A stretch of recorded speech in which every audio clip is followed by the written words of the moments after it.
What family secrets were revealed when you became an adult? One of my cousins got into some trouble years ago while he was backpacking overseas. I'm not too close with him, that is. He was never really too close with the family. Once every couple of years he'd show up for Thanksgiving. But besides that, nothing. I didn't have his cell phone number. He wasn't on Facebook. Anyway, I was in high school when my mom announced at the dinner table that Chris fed up really bad. Got himself sent to some Russian prison. And everybody at the table was like, "What do you mean, Russia? When did Chris go to Russia?" But maybe we were all a little too enthusiastic, bombarding my mom with a bunch of questions she wasn't really ready to answer. "I don't know," was all she would say. "Well, what do you mean you don't know? He's in Russia?" And she'd say, "That's what I said, Russia. But how did he get to Russia? What did he get arrested for? Was it guns? Or drugs? Is he involved in some sort of organized crime? Does Chris speak Russian? What did Uncle Steve say? Is he going to go to Russia to try and bail him out?" And my mom was like, "I don't know. I don't know. I don't. I couldn't tell you. I don't know." "All right, okay, I don't know. Why don't you call up your Uncle Steve and ask him?" That was it, really. Everybody got quiet after that. Call up Uncle Steve? That would have been nuts. As it was, we all saw Uncle Steve a little more regularly than we did Chris. But what I mean by that is that Uncle Steve actually showed up to Thanksgiving every single year, whereas with Chris it was always, "I don't know if Chris will be here. Ask Uncle Steve."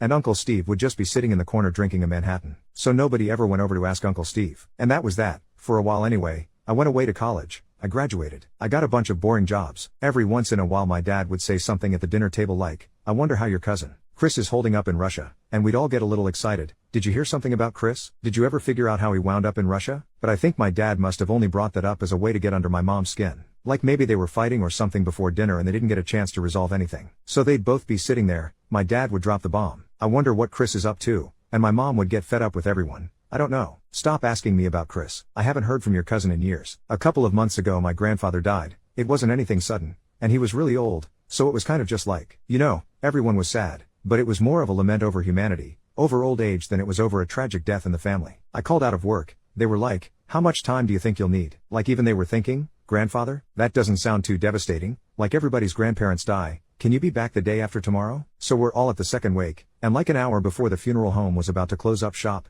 guess who walked in? Yeah, it was Chris. And everyone went crazy. "Chris, oh my God Chris, what's up man? Where have you been? Were you really in a Russian prison? Jesus Christ, look, Mom, Chris is here." And it was pretty crazy to see him. For the first time all day, it didn't feel like that weird death in the family feeling. And it's like, he was standing there surrounded by everybody, in those first few seconds before he really had a chance to say anything. I was trying to piece it together, how I got from a few minutes ago to where I was right now, and I must have been embellishing it already in my head. But I played it back. It's like I pictured him leaping through those doors. "Hey guys, I'm back." It was unbelievable. Chris, right here. Finally, everyone let him catch his breath. Gave him a little room to explain himself. "Yeah, it's true. He told us, I got sentenced to prison while I was in Russia. I didn't know I was in Russia exactly. I was backpacking through Eastern Europe with some friends, and then we were on a train, and I couldn't understand anything. I thought we were in Poland or something. So these guards start getting all up in our business one night. We were just having a good time. They start pushing us around. And here I am. I'm thinking this is Poland, or Prague. I'm thinking, these guys won't do poop. I'm an American. What a power trip.